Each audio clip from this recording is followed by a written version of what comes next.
Assalamualaikum warahmatullahi wabarakatuh. Pada video kali ini saya akan mempresentasikan rancangan penelitian yang berjudul hubungan kausalitas dari keyakinan epistemologis, aktivasi, konsepsi pembelajaran IPA, pengetahuan, dan persepsi perubahan iklim. Saya Eko Wahyudi, NIM 0402521033 dari Program Studi Pendidikan IPA Pasca Sarjana Universitas Negeri Semarang.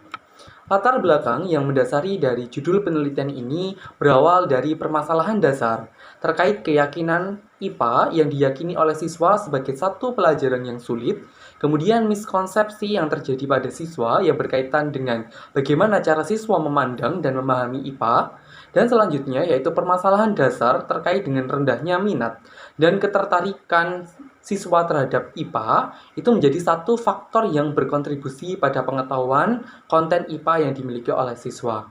Padahal, merujuk pada teori pemrosesan informasi pada pendekatan top-down, pengetahuan konten IPA yang dimiliki oleh siswa itu memiliki kontribusi yang positif pada pembentukan persepsi terhadap konten IPA yang terjadi dalam kehidupan sehari-hari.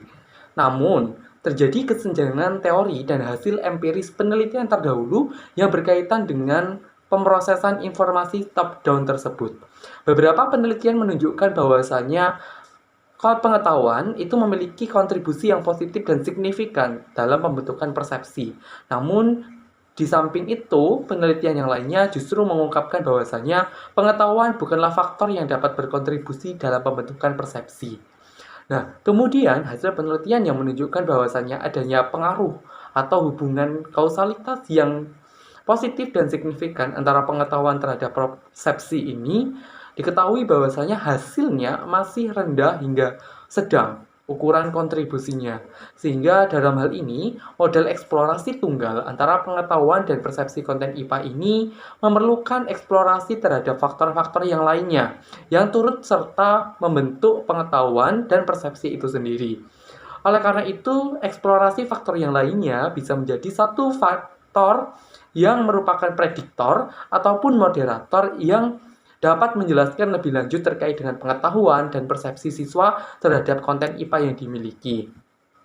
Berkaitan dengan permasalahan dasar yang telah dipaparkan, yaitu terkait dengan keyakinan IPA yang diyakini oleh siswa itu sulit, maka ini berhubungan dengan satu faktor yang merupakan faktor keyakinan epistemologis yang berhubungan dengan bagaimana sifat pengetahuan dan hakikat cara mengetahui IPA itu sendiri.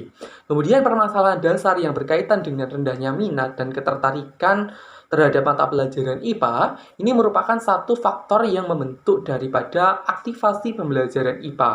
Dan kemudian permasalahan dasar terkait dengan miskonsepsi akibat cara siswa memahami dan memandang IPA, ini merupakan satu faktor yang berkaitan dengan konsepsi pembelajaran IPA. Oleh karena itu, merujuk permasalahan dasar yang ada dengan faktor yang telah dipaparkan tadi, yaitu keyakinan epistemologis, aktivasi pembelajaran IPA, dan konsepsi pembelajaran IPA, ini menjadi satu landasan.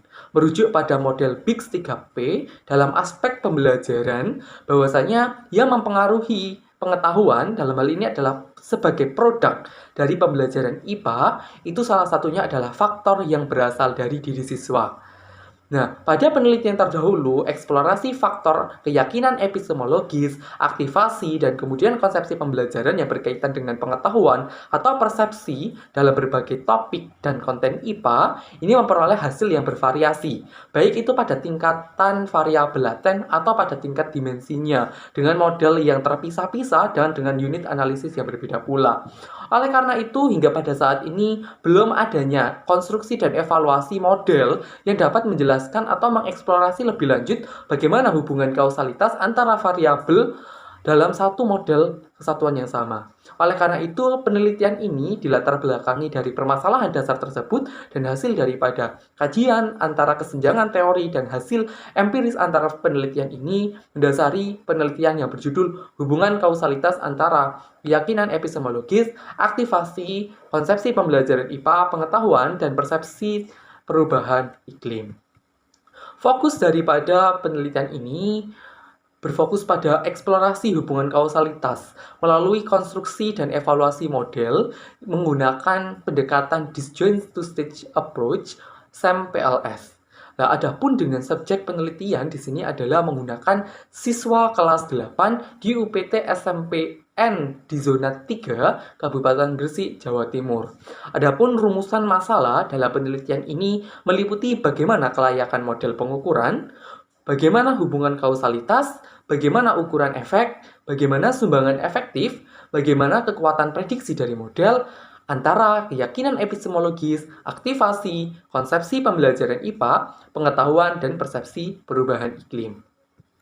Sedangkan untuk tujuan penelitian daripada penelitian ini bertujuan untuk menganalisis kelayakan model pengukuran, menganalisis hubungan kausalitas, menganalisis ukuran efek, menganalisis sumbangan efektif, menganalisis kekuatan prediksi dari model, antara keyakinan epistemologis, aktivasi, dan konsepsi pembelajaran IPA, pengetahuan, dan persepsi perubahan iklim.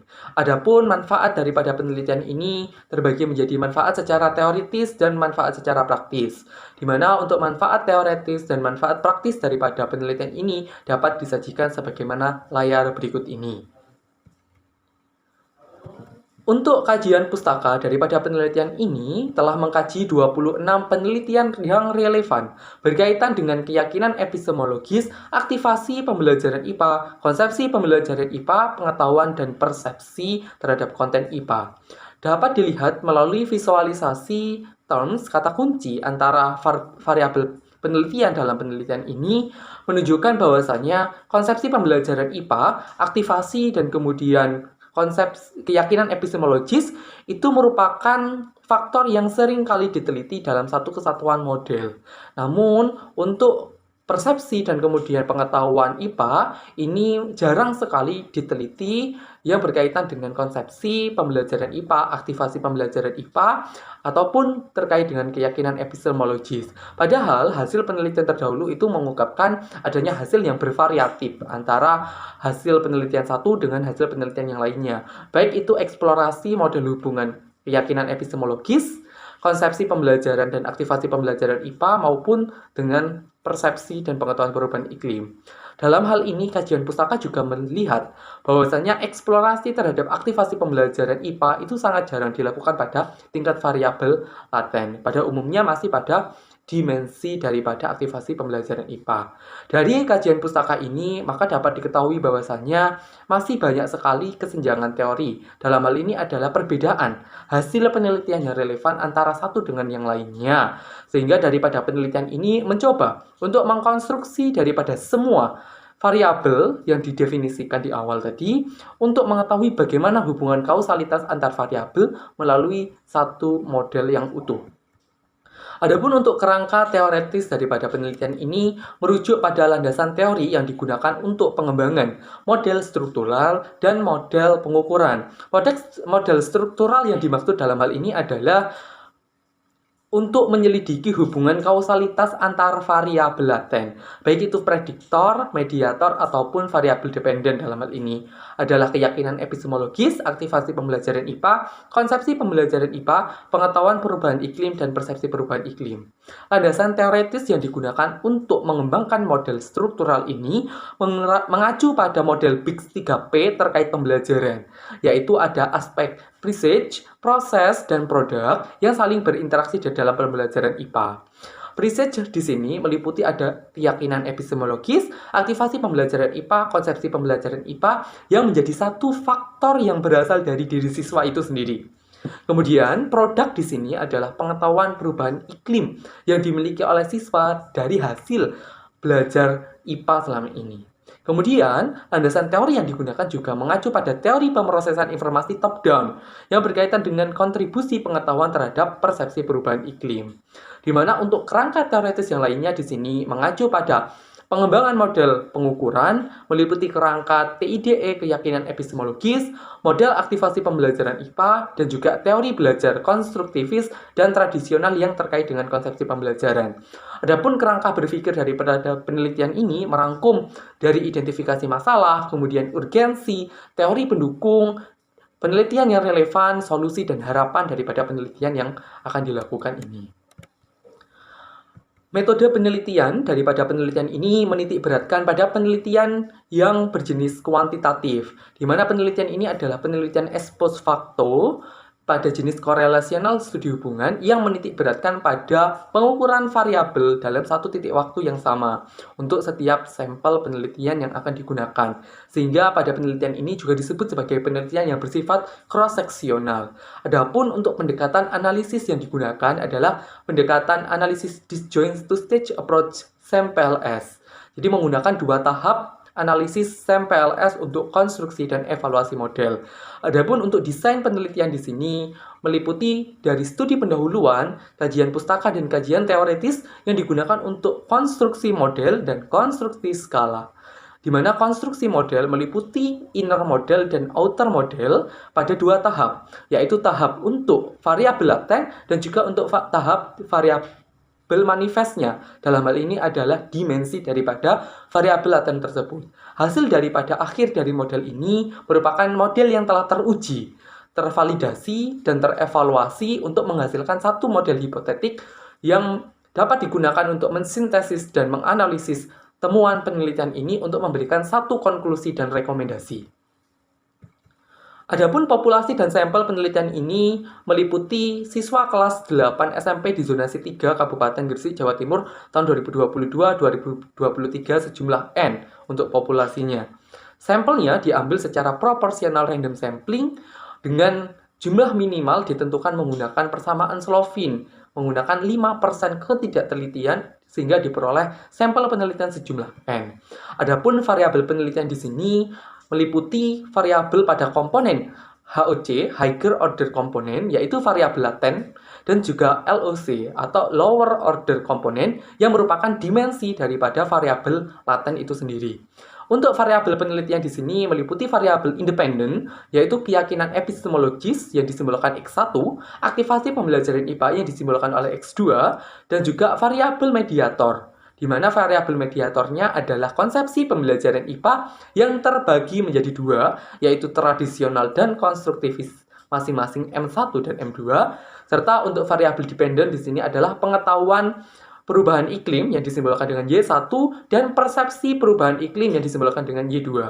Adapun untuk teknik dan instrumen pengumpulan data, di sini menitik beratkan pada pengumpulan data secara cross-seksional, sehingga teknik yang digunakan untuk mengumpulkan data tersebut adalah secara survei. Instrumen yang digunakan adalah instrumen angket yang disusun dalam bentuk skala Likert 5 poin. Sebelum digunakan, instrumen pengumpulan data akan dilakukan validasi dan pilot testing terlebih dahulu untuk memastikan validitas dan reliabilitas, baik itu validitas dan reliabilitas secara penilaian ahli ataupun secara konstruk. Berikut adalah variabel penelitian yang dijabarkan meliputi definisi konseptual, instrumen pengumpulan data, skala pengukuran, dimensi, dan tipe pengukuran. Selanjutnya, terkait dengan teknik analisis data yang digunakan untuk menjawab rumusan masalah, di sini menitik beratkan pada pendekatan disjoint two-stage SAM-PLS. Ada tahapan untuk konstruksi dan evaluasi tahap 1 dan konstruksi evaluasi tahap 2. Pada tahap 1 untuk LOC yaitu dimensi daripada variabel laten, kemudian pada tahap 2 yaitu HOC untuk variabel laten itu sendiri.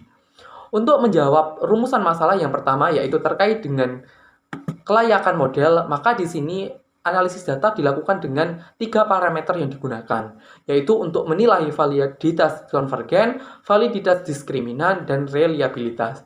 Validitas konvergen dalam penelitian ini diestimasi dengan menggunakan loading factor dan AVE, Average Variance Extracted, di mana untuk loading factor dinyatakan valid apabila tidak kurang dari 0,7 dan dinyatakan valid untuk AVE apabila tidak kurang dari 0,5.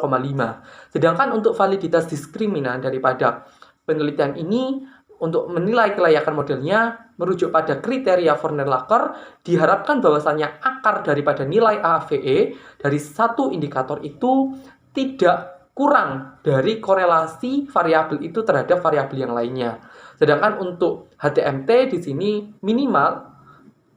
maksimal tidak melebihi 0,9 dianggap valid.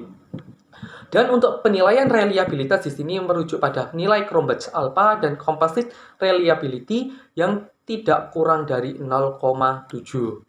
Sedangkan untuk rumusan masalah yang kedua yaitu terkait dengan hubungan kausalitas, di sini diestimasi dengan menggunakan persamaan regresi secara umum, di mana untuk koefisien jalur nanti akan diestimasi menggunakan matriks ortogonal yang itu digunakan dalam analisis SEM PLS yang telah dipaparkan di awal. Uji T di sini untuk menilai signifikansi daripada koefisien jalur tersebut, di mana untuk hipotesis pengujiannya yaitu H0, di mana beta sama dengan 0 apabila tidak ada pengaruh yang signifikan, dan melawan hipotesis alternatif yaitu beta tidak sama dengan 0 yang menunjukkan adanya pengaruh signifikan antar variabel. Selain itu, untuk menilai hubungan kausalitas antar variabel penelitian juga akan diestimasi koefisien determinasi. Bagaimana variabel-variabel laten, moderator, ataupun prediktor itu dapat menjelaskan variabel dependen yang digunakan. Adapun untuk kriteria interpretasi koefisien determinasi sebagaimana pada tabel berikut. Untuk analisis data, yang ketiga yaitu menjawab perumusan masalah berkaitan dengan ukuran efek. Data yang telah diperoleh dari evaluasi dan konstruksi model melalui SEM PLS tadi akan diestimasi bagaimana pengaruh substantif dari variabel laten yang bertindak sebagai prediktor atau mediator. Dan minimal suatu model dikatakan layak apabila nilai daripada ukuran efek masing-masing variabel itu tidak kurang dari 0,02. Apabila nilai ukuran efek kurang daripada 0,02, maka terjadi kesalahan dalam spesifikasi model. Artinya, variabel tersebut bisa jadi bukanlah variabel prediktor atau mediator, namun harusnya bisa jadi adalah variabel dependen. Adapun untuk sumbangan efektif di sini menjawab perumusan masalah yang keempat, yaitu untuk menilai ukuran kontribusi variabel dalam menjelaskan variabel dependennya.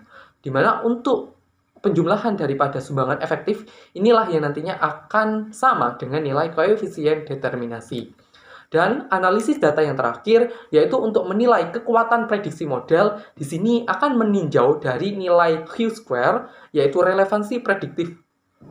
Kemudian MAE dan RMSE yang menilai suatu error dalam spesifikasi model yang digunakan. Untuk nilai Q-square dari evaluasi dan konstruksi model ini akan dilihat apabila nilai Q-square itu lebih dari 0, maka model memiliki kekuatan prediktif. Tapi jika sama dengan 0 atau kurang, maka hasilnya tidak bermakna apa-apa. Sebab model tidak memiliki kekuatan prediksi yang relevan. Adapun ketika nilai Q-square sama dengan lebih dari 0, maka perlu ditinjau nilai MAE dan RMSE dari hasil PLS dan juga LM atau suatu tetapan konstanta yang digunakan. Apabila semua indikator ini lebih kecil daripada LM, PLS lebih kecil daripada LM, nanti interpretasinya mengikuti pada layar berikut ini. Terima kasih. Demikian paparan daripada proposal tesis yang telah saya paparkan melalui video ini. Kurang lebihnya saya mohon maaf. Saya akhiri. Wassalamualaikum warahmatullahi wabarakatuh.